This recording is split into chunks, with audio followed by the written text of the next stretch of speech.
kemurahan, alat anugerahnya.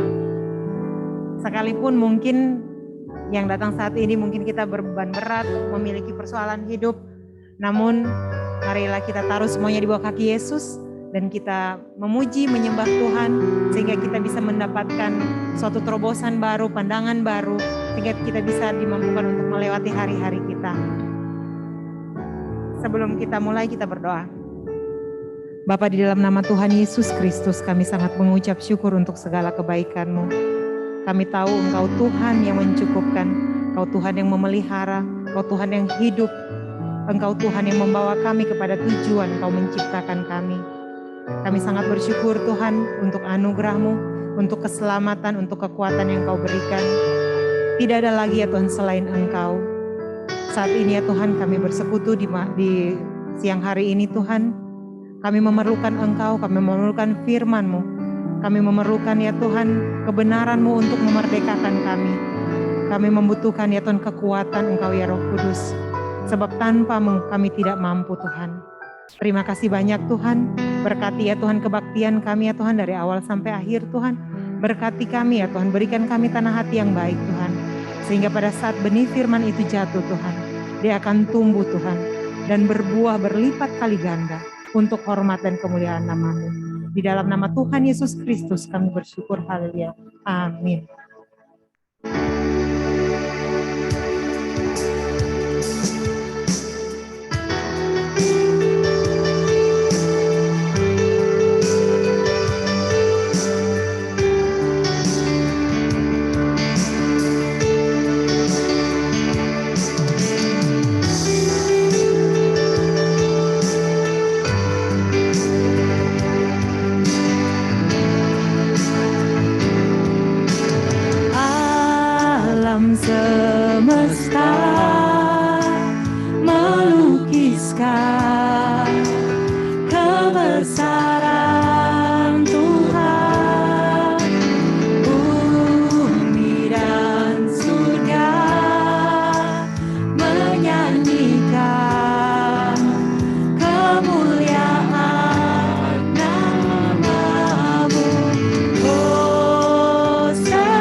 Mari kita naikkan puji-pujian. Dipersilakan bangkit berdiri.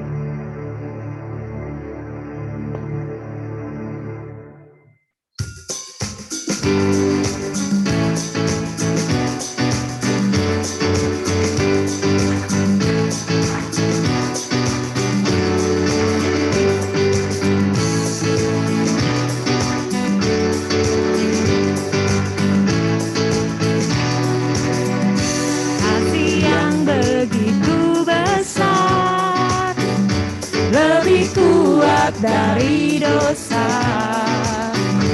kasih yang menemukanku, selamatkan dan pulihkanku. Ku naikkan syukurku, ku tak akan berhenti memuji, meninggikan namamu selalu, menari, memuliakanmu. Dibebaskan, dibangkitkan, hidup yang kau beri, dan kini hanya untukmu.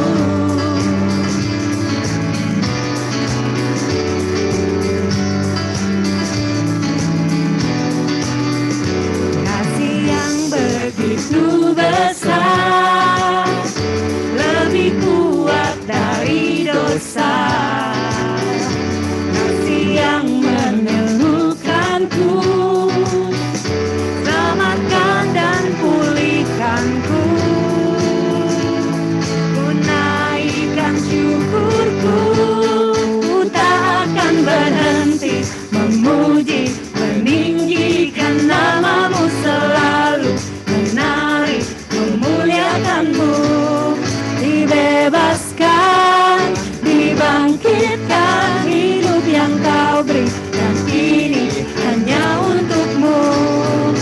Henti memuji, meninggikan namamu selalu, menari, memuliakanmu. Dibebaskan, dibangkitkan, hidup yang kau beri, dan kini hanya untukmu. Hidup yang kau beri, dan kini hanya untukmu. Hidup yang kau beri, dan kini hanya untukmu. Haleluya. Tuhan begitu luar biasa dalam kehidupan kita. Tidak pernah sekalipun Dia meninggalkan kita. Sekalipun dalam lembah kekelaman, Dia selalu ada. Sekalipun mungkin kita berpikir bahwa Tuhan tak pernah ada. Tuhan kok diam, Tuhan kok gak ada suaranya. Tapi ingatlah, Dia selalu ada. Bahkan kita tidak bisa melihat jejaknya, namun kita ada di dalam gendongannya. Untuk itu, biar kita masuk hadiratnya. Kita ngalamin Tuhan, kita ngalamin pelukannya. Karena pelukannya akan memulihkan kita, menyegarkan jiwa kita. Sehingga kita semakin hari menjadi serupa dengan gambaran.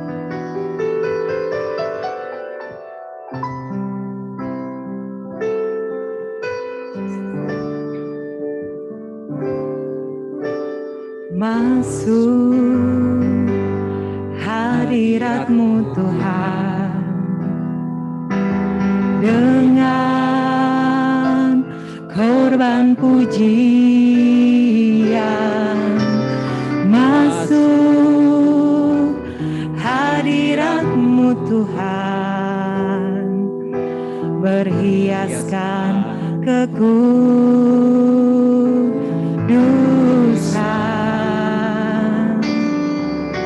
Di hadapan hadirat-Mu Tuhan, ku rasakan kedamaian. Di hadapan hadirat-Mu Tuhan, ku nampak keagungan.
kekudusan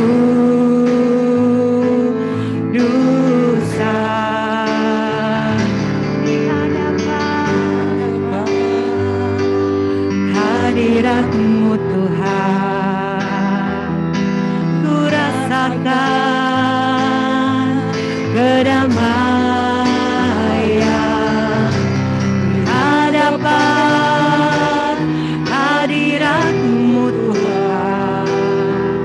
Ku nampak keagungan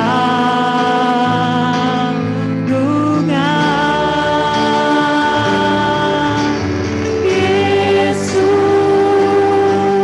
ku sembah Kau, sujud di hadapan-Mu. Keinginan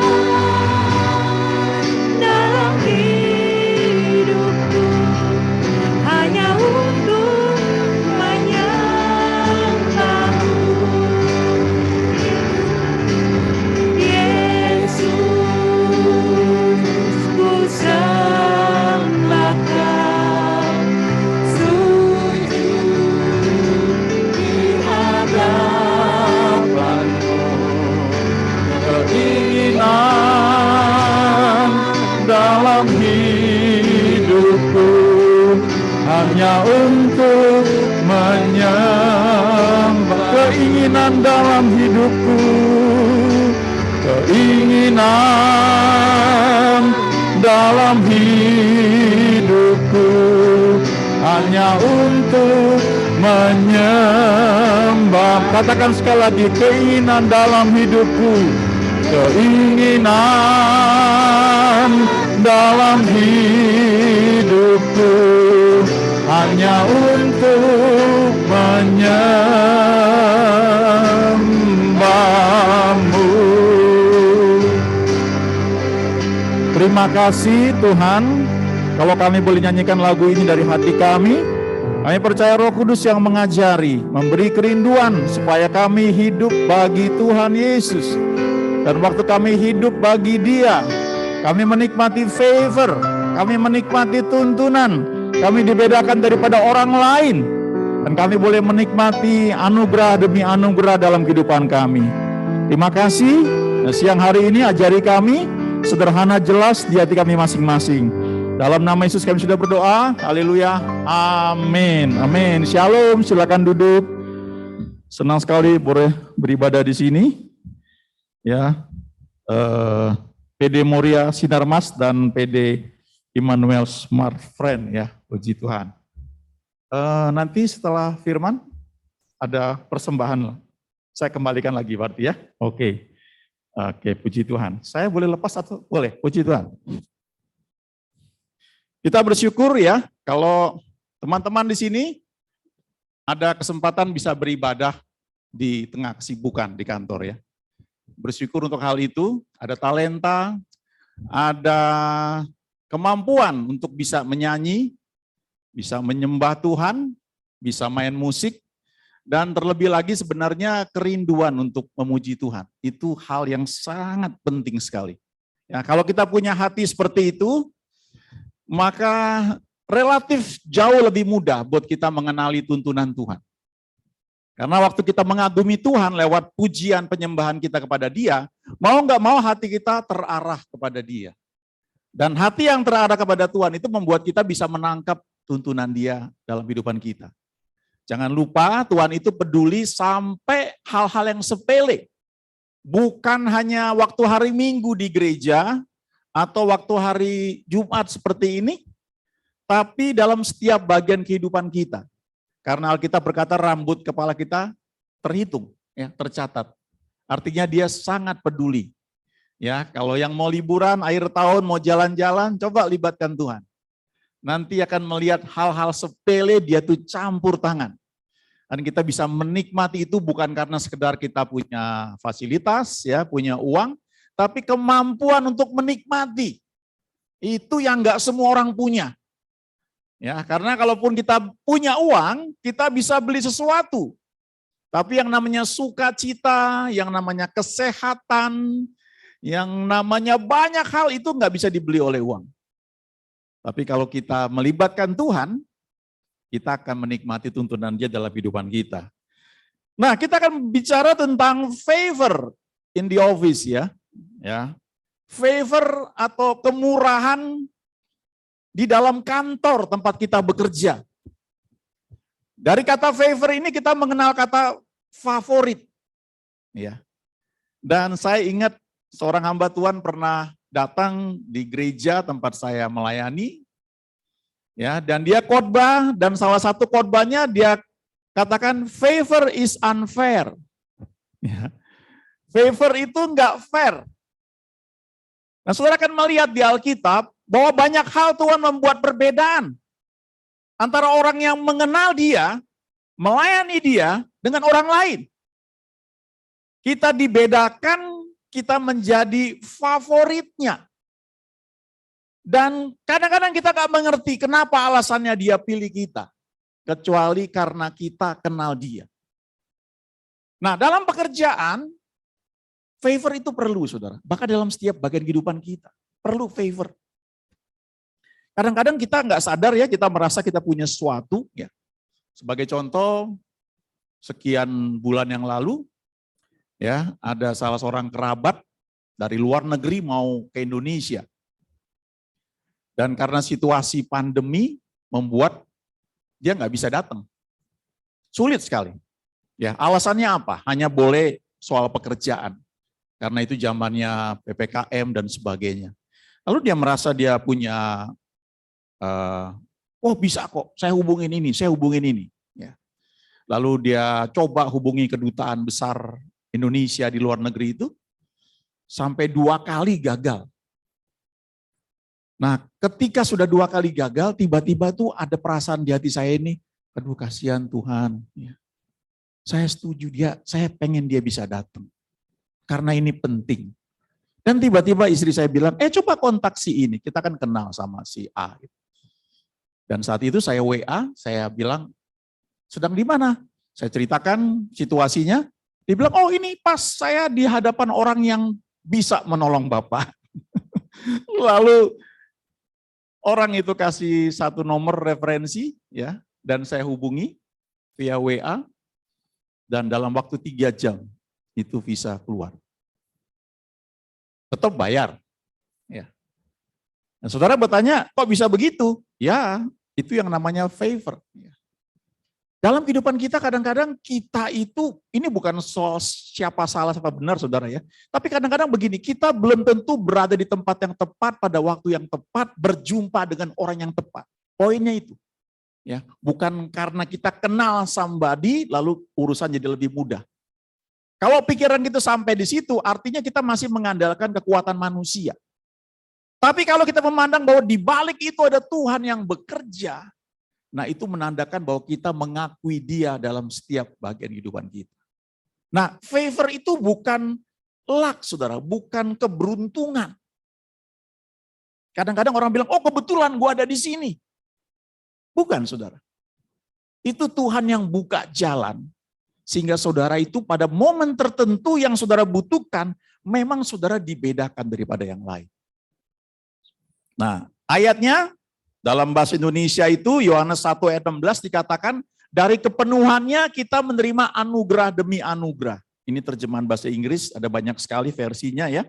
Tapi di sini dikatakan, ya dari kepenuhan Dia, kepenuhan anugerahnya kita menerima satu berkat, berkat berikutnya, berkat berikutnya, berkat berikutnya. Ayat ini nanti coba renungkan di rumah ya. Kalau bahasa Indonesianya bilang dari kepenuhannya.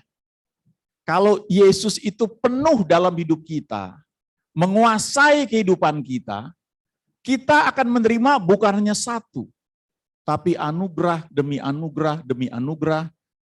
Bahasa Inggrisnya kalau Amplified Bible itu favor upon favor, grace upon grace. Dalam setiap bagian kehidupan kita. Ya. Saya tunjukkan slide berikutnya. Nah, nanti kita akan merayakan Natal di bulan Desember. Natal itu adalah peringatan Yesus yang adalah Allah menjelma menjadi manusia. Dia perlu menjadi sama dengan kita supaya dia bisa menebus segala dosa manusia, sehingga secara legal dia membayar itu, sehingga kita yang selanjutnya percaya kepada dia, kita dibenarkan. Itu firman Tuhan yang ada di kitab Roma, ya. Kita percaya kepada Yesus, jadi kita dibenarkan. Nah, waktu Yesus lahir ke dalam dunia, Alkitab berkata dia melalui semua proses. 9 bulan di kandungan Maria, cuma bedanya dia itu lahir bukan dari benihnya Yusuf. Karena dia sudah hamil sebelum Yusuf dengan Maria itu berhubungan sebagai suami istri. Dan ketika Yusuf diberitahu oleh malaikat bahwa bayi dalam kandungan Maria itu adalah pekerjaan Roh Kudus, lalu Alkitab berkata Yusuf mengambil Maria yang waktu itu masih tunangannya menjadi istrinya, tapi tidak bersetubuh dengan dia sampai Yesus lahir. Jadi Yesus itu melalui proses manusia, ya. 9 bulan di kandungan, kemudian ketika dia lahir, kemudian dia bertumbuh. Nah, di Lukas 2 ayat 52 itu dikatakan anak itu, Yesus, bertambah besar dan bertambah hikmat, lalu disukai oleh banyak orang, dikasih oleh Tuhan. Ada berbagai terjemahan ya dalam bahasa Indonesia. Tapi yang bahasa Inggrisnya saya suka ini ya. And Jesus increased in wisdom. Ya. Dia bertumbuh dalam hikmat, dan juga badannya bertambah besar. Dan ini, in favor with God and man. Nah, saudara dan saya perlu favor senantiasa. Ya. Favor itu membuat sesuatu yang nampaknya mustahil itu bisa kita lalui. Sekali lagi, itu bukan luck, bukan keberuntungan. Tapi karena Tuhan yang menyertai kita. Nah, slide berikutnya, ini contoh orang yang menikmati favor. Ada banyak, tapi saya cuma ambil contoh beberapa ya. Salah satunya adalah Yusuf. Yusuf itu budak. Dibeli oleh Potifar, lalu harus bekerja di rumah Potifar, dan itu proses nggak semalam, karena pada masa itu budak tinggalnya terpisah, lalu kerjanya itu di luar, nggak boleh masuk ke rumah tuannya, tapi ketika dia bertumbuh dan dilihat hasilnya baik, akhirnya Alkitab berkata, Yusuf boleh masuk ke dalam rumah Potifar. Bahkan belakangan, semua urusan Potifar, semua usahanya diberikan kepada Yusuf. Kecuali istrinya. Ya. Dan Alkitab berkata, sejak Potifar mempercayakan hartanya pada Yusuf, maka berkat Tuhan melimpah atas Potifar. Nah, kalau kita baca di Kejadian 39 ayat 3 dan 4 ya. Ini ayatnya. Setelah dilihat oleh tuannya bahwa Yusuf disertai Tuhan dan bahwa Tuhan membuat berhasil segala sesuatu yang dikerjakannya, maka Yusuf mendapat kasih tuannya. Terjemahan bahasa Inggrisnya itu favor. Dan ia boleh melayani dia. Kepada Yusuf diberikannya kuasa atas rumahnya dan segala miliknya diserahkannya pada kekuasaan Yusuf. Ingat baik-baik, Yusuf itu budak. Pada masa itu kalau orang beli budak itu kayak beli hewan. Ya. Boleh dibuka mulutnya, diperiksa giginya. Persis kayak kita beli hewan. Beli kambing, beli domba, atau pokoknya beli hewan. Kita periksa semuanya. Ya saya juga nggak pernah ya beli kayak begitu ya. Tapi kasih gambaran kira-kira kayak begitu. Nah, tapi Tuhan membuat Yusuf itu berhasil. Sehingga Yusuf ini tidak hanya menerima favor dari Tuhan, tapi favor dari tuannya. Nah ini kan kontras sekali. Kalau teman-teman di sini kan kerja digaji sama, Yusuf juga kerja. Cuma bedanya kan teman-teman memilih mau masuk sini. Kalau nggak suka satu ketika bisa pindah. Tapi Yusuf nggak seperti itu. Ketika seorang budak dibeli, maka dia menjadi milik tuannya. Namanya pun nggak dikenal. Tapi toh dia bisa menikmati favor. Nah kalau Yusuf aja yang budak, pada masa seperti itu bisa menerima favor, apalagi saudara dan saya. Apalagi kalau kita mengizinkan kepenuhan Yesus itu menguasai kita. Jangan bicara atasan kita orang yang tidak takut akan Tuhan. Jangan bicara atasan kita orangnya beda dengan kita. Jangan bicara atasan kita orangnya pelit. Yusuf mengalami atasannya adalah tuan yang punya kuasa atas nyawanya. Tapi favor dari Tuhan bisa turun atas Yusuf sehingga tuannya bisa mengasihi dia. Nah, tentunya nanti saya akan tunjukkan ya apa poinnya supaya kita bisa mendapatkan favor seperti hal ini. Memang kalau kita pelajari kehidupan Yusuf itu nggak terlalu jelas bagaimana hidup dia. Tapi yang paling jelas adalah ketika dia digoda oleh istri Potifar dan dia bilang tidak. Bagaimana mungkin aku melakukan dosa yang begitu besar ini? Artinya hidup dia itu benar. Tapi kita kan nggak lihat sebelumnya bagaimana Yusuf itu kehidupan doanya, kita nggak lihat karena memang tidak dicatat di Alkitab.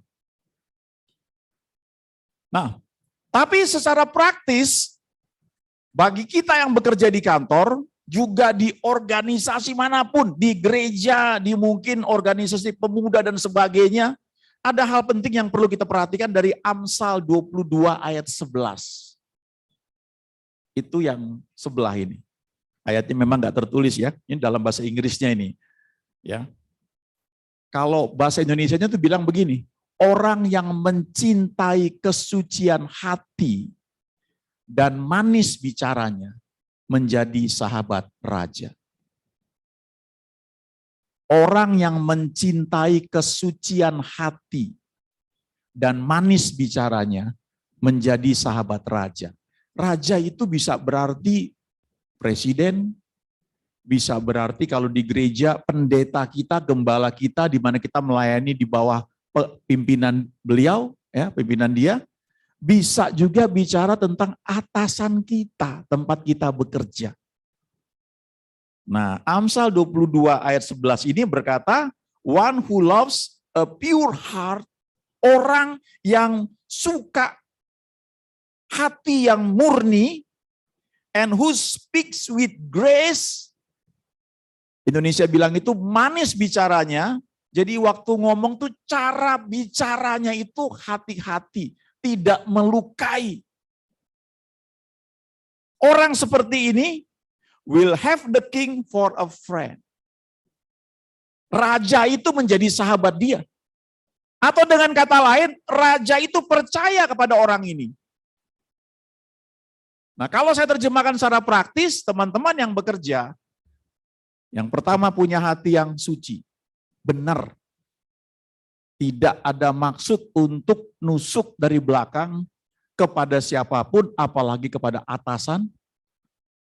Jaga perkataan dengan baik. Kadang-kadang joke, ya, lelucon. Kadang-kadang kita bisa terjebak dalam satu perkataan-perkataan negatif. Tapi kalau kita belajar memiliki hati yang suci, ya, kita tahu walaupun atasan kita ini enggak sempurna, tapi kita bekerja di bawah koordinasi dia. Dan kita perlu respect, hormat, karena firman Tuhan ajarkan seperti itu. Jadi kita miliki hati yang suci. Mungkin ada beberapa hal, katakanlah kita nggak setuju dengan kebijakan yang dikeluarkan, tapi kita menghargai bahwa dia adalah atasan kita. Ada sikap respek, hormat, dan hati kita ini benar, lalu cara ngomong, ya, manis bicaranya. Maka secara logika, secara umum, saudara akan disukai oleh pemimpin saudara atau atasan saudara. Saudara akan dipercaya. Dan ini satu hal yang jarang, saudara, ya. Karena sebagian orang itu manis bicaranya, tapi hatinya nggak benar. Kalau saudara punya anak buah yang seperti itu, saudara harus hati-hati. Saudara perlu berdoa, tanya Tuhan, sehingga saudara dilindungi, sehingga saudara nggak dapat masukan yang salah, sehingga saudara mengambil keputusan yang salah. Saya percaya kalau orang takut akan Tuhan, sungguh-sungguh mengasihi Tuhan, Tuhan akan tunjukkan, Tuhan akan kasih tahu. Nah, kalau saudara punya bawahan yang punya sikap seperti itu, ya, apapun latar belakang, suku atau kepercayaannya, tapi dia jaga hati dia dan dia hati-hati dalam bicara, itu aset yang berharga buat saudara. Nah, sebaliknya, kalau kita bekerja kan pasti ada atasan kita kan. Coba belajar miliki hati yang suci.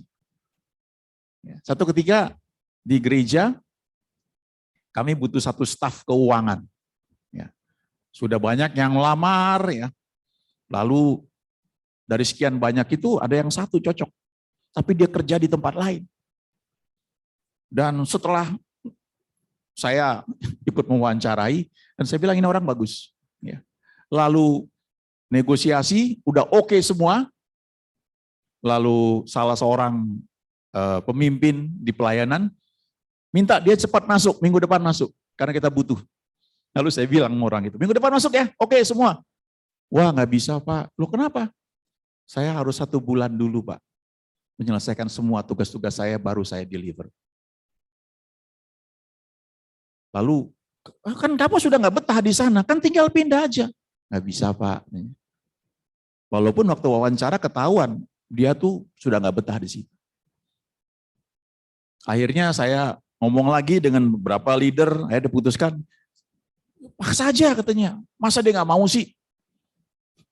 Lalu saya bilang, kalau kita paksa dia pindah, dia melanggar aturan di tempat dia bekerja di sana, besok-besok dia bisa buat begitu di tempat kita. Ini orang yang bagus loh, saya bilang. Akhirnya kami sabar nunggu sebulan. Dari sejak agreement dibuat, hitung sebulan, baru dia masuk. Dan sampai hari ini orang itu setia. Saudara, kita itu sebenarnya waktu bekerja, kita membangun satu track record.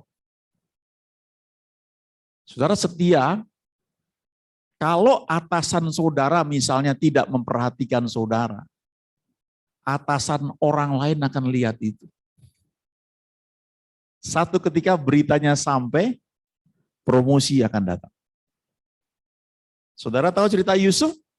Dia di penjara, dia dipercaya sama kepala penjara. Jadi kalau bicara bahasa sekarang nih, kepala penjaranya enak, di rumah aja.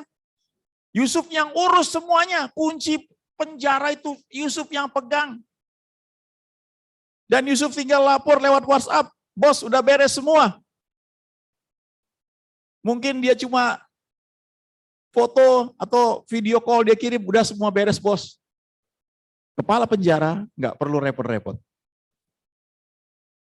Tapi dia entah berapa tahun di sana, lebih dari 2 tahun. Dan satu ketika beritanya sampai kepada Firaun. Dan itulah saat promosinya, dia tiba-tiba menjadi Perdana Menteri di Mesir.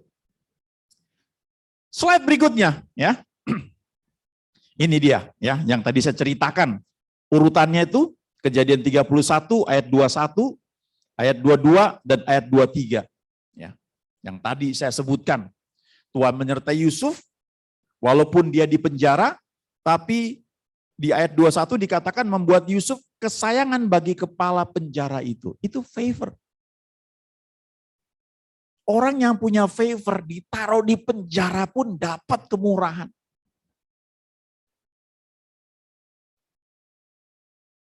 Ayat 22, yang tadi saya bilang, semua urusan penjara dipercayakan kepada Yusuf. Ya. Ayat 23 juga menjelaskan hal itu. Nah, yang di sampingnya itu terjemahan dalam bahasa Indonesia masa kini ya. Tetapi Tuhan menolong Yusuf dan terus mengasihinya sehingga kepala penjara suka kepadanya. Itu favor. Saya beberapa kali mengalami hal itu ya di dunia pekerjaan bertahun-tahun yang lalu. Ya. Satu perusahaan pindah ke tempat lain, ada favor. Kulit boleh beda, suku boleh beda, ibadah di gereja yang berbeda. Tapi favor yang dari Tuhan itu bisa menyertai. Sehingga bos itu senang, percaya. Itu favor. Ya. Nah, itu cerita mengenai Yusuf. Ada lagi yang lain, yaitu mengenai Esther. Ini di slide berikutnya. Ya. Esther ini juga tawanan. Kalau Yusuf itu budak, tawanan juga, dijual belikan. Kalau Esther ini tawanan yang dibawa ke Babel. Waktu itu di kerajaan Babel, Raja Ahasuerus itu sedang cari permaisuri. Karena permaisuri yang lama dianggap membangkang, jadi dipecat dari kedudukannya sebagai permaisuri. Lalu dicari wanita-wanita cantik di seluruh wilayah kerajaannya. Dari begitu banyak wanita cantik, ketemu satu orang namanya Esther. Dan bukan hanya secara fisik dia cantik, tapi sebenarnya itu ada sikap hati. Ya. Di Esther 2 ayat 9 ini, Hegai ini orang yang ditugaskan untuk milih wanita buat raja, kagum melihat Esther dan suka kepadanya. Ini favor. Kemudian akhirnya ketika Esther itu masuk menghadap raja, itu di sebelah kanan, maka Esther dikasih oleh baginda lebih daripada semua perempuan lain, dan ia beroleh sayang dan kasih baginda, itu favor. Lebih daripada semua anak darah lain, sehingga baginda mengenakan mahkota kerajaan ke atas kepalanya dan mengangkat dia menjadi ratu ganti Wasti. Itu favor. Kita perlu kerja keras, kerja smart, perlu tanggung jawab, disiplin, betul. Itu bagian yang gak boleh kita abaikan. Tapi kalau semua orang ada seperti itu, maka yang membedakan kita dengan orang lain adalah ketika Tuhan menyertai kita dan ada favor dalam hidup kita. Kalau saudara punya favor, bukan saudara nggak punya ambisi, saudara itu menikmati setiap bagian yang Tuhan percayakan kepada saudara. Saudara nggak ngoyo, mungkin berlomba-lomba mengejar sesuatu seperti orang lain. Apalagi banyak orang mungkin sikut kiri, sikut kanan. Saudara konsisten bekerja, pada saatnya saudara akan dimunculkan. Saya kasih tahu ya, itu terjadi di negeri kita juga. Saudara buka mata, lihat baik-baik. Orang yang kerja benar, dia akan muncul. Saya nggak bilang mudah. Kita baca Esther kelihatannya gampang kan? Kita baca Yusuf kelihatannya gampang karena ceritanya ringkas. Tapi saya percaya banyak hal yang mereka hadapi. Lebih daripada yang mungkin kita lihat di lingkungan kita. Tapi toh ada favor dalam kehidupan mereka. Satu lagi, Daniel. Slide berikutnya. Nah, ini nanti ayat sentralnya nih ya. Daniel 1 ayat 8. Ya, tadi saya akan bagikan Amsal 22 ayat 11. Siapa yang mencintai kesucian hati dan manis bicaranya menjadi sahabat raja. Yang pertama-tama, saudara punya hati yang suci. Artinya saudara nggak neko-neko, nggak punya maksud jahat kepada atasan saudara atau kepada orang lain. Tapi yang berikutnya saudara perlu pandai berkata-kata. Cara menyampaikan sesuatu, minta hikmat dari Tuhan. Nah, kalau dua hal ini saudara bisa lakukan dalam anugerah Tuhan, raja itu menjadi sahabat saudara. Pemimpin saudara itu butuh sekali orang-orang yang dapat dia percaya. Nah, di kisah Daniel ini kita belajar di Daniel 1 ayat 8, dikatakan di sini, Daniel berketetapan untuk tidak menajiskan dirinya dengan santapan raja dan dengan anggur yang biasa diminum raja. Dimintanyalah kepada pemimpin pegawai istana itu supaya ia tak usah menajiskan dirinya. Jadi ceritanya begini, Daniel dengan teman-temannya, ini sama kayak Esther, ditangkap, dibawa dari kerajaan Yehuda, dibawa ke Babel. Kalau saudara sekarang pergi ke Israel, sebenarnya yang disebut orang Israel, orang Yahudi, orang Jew itu, sebenarnya itu tinggal sisa suku Yehuda dan sedikit suku Benyamin. Yang 10 suku itu hilang. Tapi belakangan ini terkumpul kembali. Ya. Kenapa Mekrea hilang? Karena waktu itu kan terpecah dua, kerajaan Israel dan kerajaan Yehuda. Ketika mereka berontak kepada Tuhan, mereka dibuang. Ada yang ke Asyur, ada yang ke Babel. Nah, dari Babel, dari Asyur itu dibawa orang-orang untuk ada di tanah Israel atau tanah Yehuda, ditukar begitu. Nah, Daniel dibawa ke Babel. Nah, waktu tinggal di Babel, dia mesti ikut semua pendidikan yang ada di sana. Karena waktu dites, Daniel, Sadrah, Mesah, Abednego, ini orang-orang pinter, badannya bagus, sehat, IQ-nya tinggi. Dan mereka ditetapkan untuk training, sekolah 3 tahun di Babel. Setelah itu mesti kerja di Babel. Nah, waktu mereka ikut training, mereka mesti ikutin semua menu makanan yang ada. Nah, bagi Daniel dan teman-temannya pada saat itu ada beberapa makanan yang mereka tahu mereka nggak boleh makan karena haram pada masa itu. Nah, ini salah satu yang perlu kita perhatikan ayat 8 ini. Daniel memutuskan untuk tidak menajiskan dirinya. Itu keputusan di hati. Dulu waktu saya diwawancara kerja di salah satu perusahaan, ditanya banyak hal, saya cuma bilang begini, pokoknya jangan kasih ke saya yang gray area. Bos saya malah seneng, jadi dia bisa percaya saya. Itu bisa beda-beda saudara ya. Kalau Daniel, dia bilang, saya tidak mau menajiskan diri saya dengan makanan, minuman yang bagi saya itu nggak boleh. Nah, kita bergaul dengan banyak orang, tapi kita tidak boleh kecampur dengan cara hidup yang tidak berkenan kepada Tuhan. Poinnya itu. Nah, setelah itu dilakukan, maka ayat 9, ini bahasa Inggrisnya, ya, New International Version, now God has caused the official to show favor and compassion to Daniel. Bahasa Indonesianya bilang, maka Daniel mendapat kasih sayang dari atasannya itu. Jadi jangan bilang atasan kita kepercayaannya beda, orangnya pelit dan sebagainya. Kalau kita ikutin Tuhan, Tuhan bisa buat ada favor dalam kehidupan kita.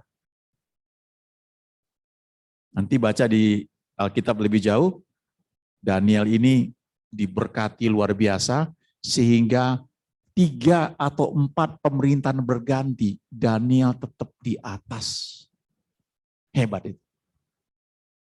Slide terakhir ya, ini perkataan dari seorang hamba Tuhan, Bishop T.D. Jakes ya, uskup di Amerika. Dan dia bilang apa di sini?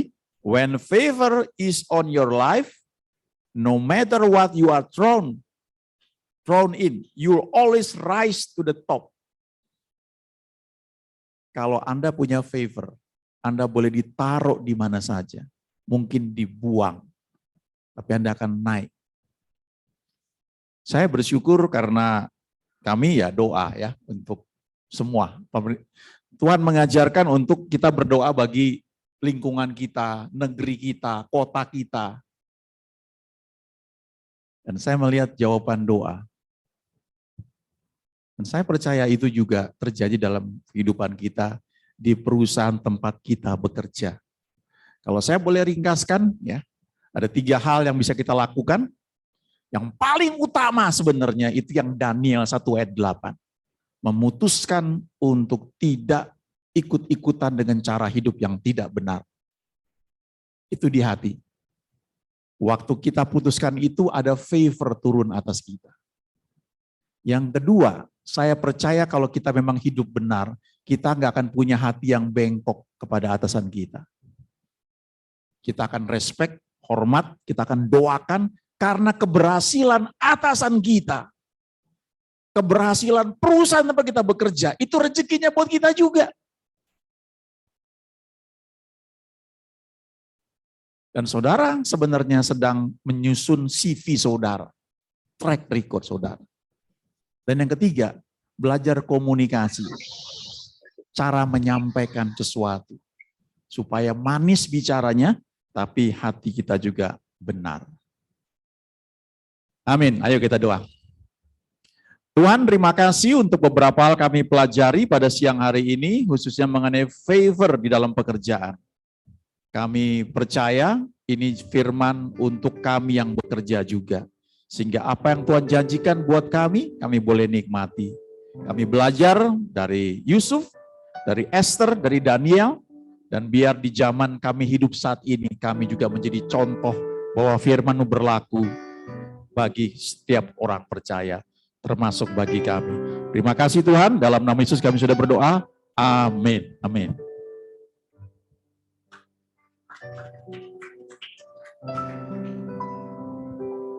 Terima kasih untuk Pendeta Jacob atas taburan firman Tuhan, kiranya menjadi rema dan kekuatan pengharapan bagi setiap teman-teman yang sudah mendengarkan firman Tuhan. Sebelum kita berdoa syafaat, ada pengumuman sedikit dari panitia Natal. Saya persilakan tempat dan waktu. Setelah pengumuman dilanjutkan dengan doa syafaat oleh Bu Irsi. Gimana Mi? Shalom teman-teman semuanya. Jadi seperti kita bisa lihat di depan, akhirnya setelah 2 tahun kita vakum, gak ada Natal. Sekarang tahun ini kita dikasih kesempatan lagi untuk membuat Natal lagi nih. Yeay. Jadi temanya untuk tahun ini adalah Comeback Stronger with Jesus. Jadi backgroundnya kita sama-sama udah 2 tahun pandemi, dan tahun ini kita comeback stronger bareng-bareng dalam nama Tuhan Yesus. Dan untuk tanggalnya kita akan ada 2 acara, untuk celebration-nya sendiri tanggal 16 Desember, dan untuk nanti ada baksosnya tanggal 26 November gitu. Jadi teman-teman bagi yang ingin menabur nanti bisa ditransfer ke rekening yang sudah ada di depan, nanti tinggal dikasih notes aja untuk Christmas. Gitu teman-teman. Ada next slide? Oke, jadi teman-teman sebenarnya kita masih butuh panitia. Mungkin untuk main drama, mungkin untuk penyanyi, nanti kalau yang bersedia bisa kontak ke aku, Radit, dan Mas Junikson. Terima kasih semuanya, thank you ya. Tuhan berkati.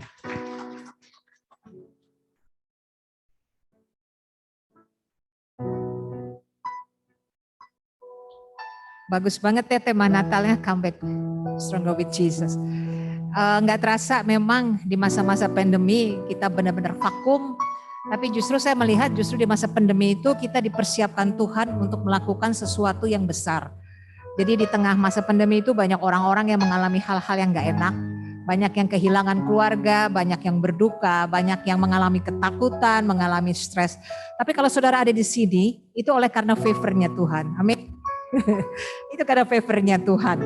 Kita bersyukur kalau kita dipersiapkan Tuhan juga untuk bisa melayani orang-orang di samping kita. Saudara jangan pernah ragu kalau misalnya ada lihat di sekitar saudara, di ruang kerja saudara ada orang yang kelihatannya murung, kelihatannya gerasak gerusuk, gak enak. Coba datang deketi, ngobrol, ya mungkin itulah lewat saudara, Tuhan akan memberikan dan memakai saudara untuk bisa melayani orang-orang di sekitar saudara. Ya, puji nama Tuhan. Kita akan berdoa pada siang hari ini. Terima kasih Tuhan, kami bersyukur kalau kami masih bisa bekerja di sini. Dengan apa yang Tuhan sudah percayakan buat kami siang hari ini, kami mengerti sekarang bahwa pada saat kami sungguh-sungguh bekerja, pada saat hati kami lempeng, kami tidak menyimpang kiri dan kanan, pada saat kami sungguh-sungguh menjaga setiap ucapan yang keluar dari mulut kami, maka kami tahu di situ ada favor-nya Tuhan, dan favor-nya Tuhan itu bisa menjadi favor-nya bagi orang-orang yang tidak kami sangka, dan kami akan mendapatkan belas kasihan dan kemurahan dari orang-orang yang Tuhan mau pakai untuk kami. Terima kasih Tuhan buat kebenaran firman-Mu siang hari ini. Kami bersyukur dan kami mau berdoa Tuhan buat perusahaan di tempat kami bekerja, baik yang ada di Smart Friend maupun di seluruh perusahaan di bawah naungan Sinar Mas Group. Dan biarlah Tuhan Engkau melihat setiap doa-doa yang dinaikkan oleh sebagian kecil mungkin orang-orang yang berdoa bagi perusahaannya. Tuhan memperhatikan setiap doa-doa yang naik di hadapan-Mu.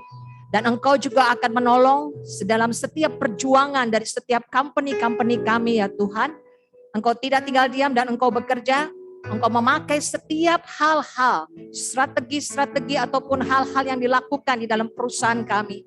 Untuk mendatangkan kebaikan bagi perusahaan di tempat kami bekerja masing-masing. Terima kasih Tuhan buat pimpinan kami, terima kasih buat owner kami Pak Frankie. Kami bersyukur Tuhan, biarlah Tuhan senantiasa menjaga, memberikan hikmat, kesehatan, tuntunan Tuhan dalam menjalankan Tuhan Yesus usaha setiap banyak perusahaan-perusahaan di bawah naungan daripada Sinar Mas Group. Terima kasih buat direksi kami, terima kasih buat setiap orang-orang yang ada di samping kami.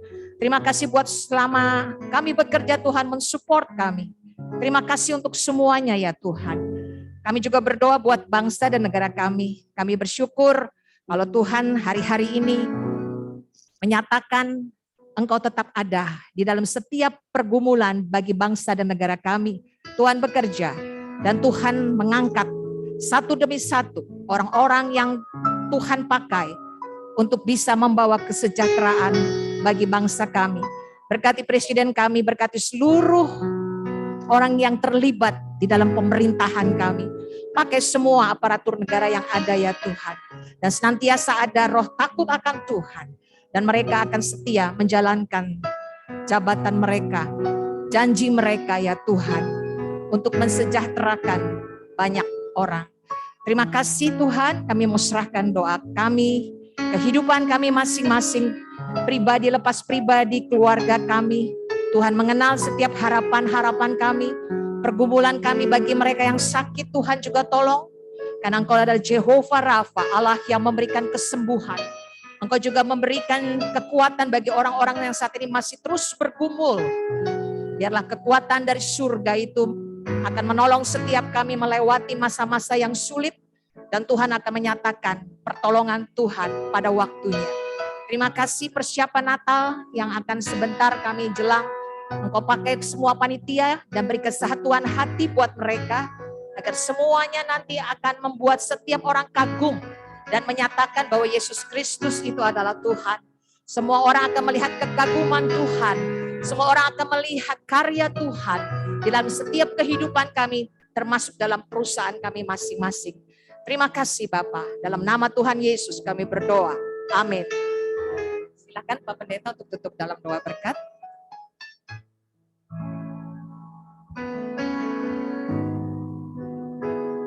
Yuk kita bangkit berdiri ya.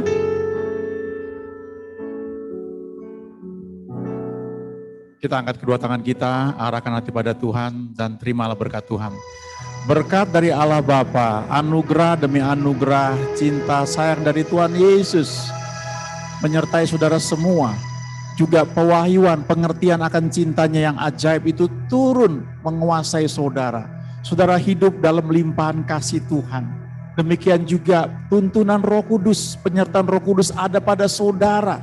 Pengurapannya ada pada saudara. Ada favor melimpah atas hidup saudara. Favor of God, favor of man melimpah atas saudara semua. Hari ini, sekarang, dan sampai selama-lamanya. Kita katakan bersama-sama, amin. Amin.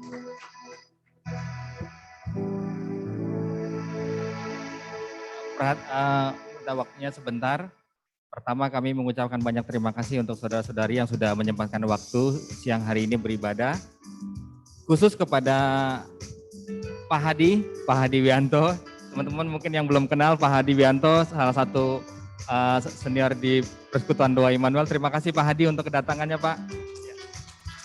Ya, teman-teman nanti persembahan bisa diberikan di pintu keluar.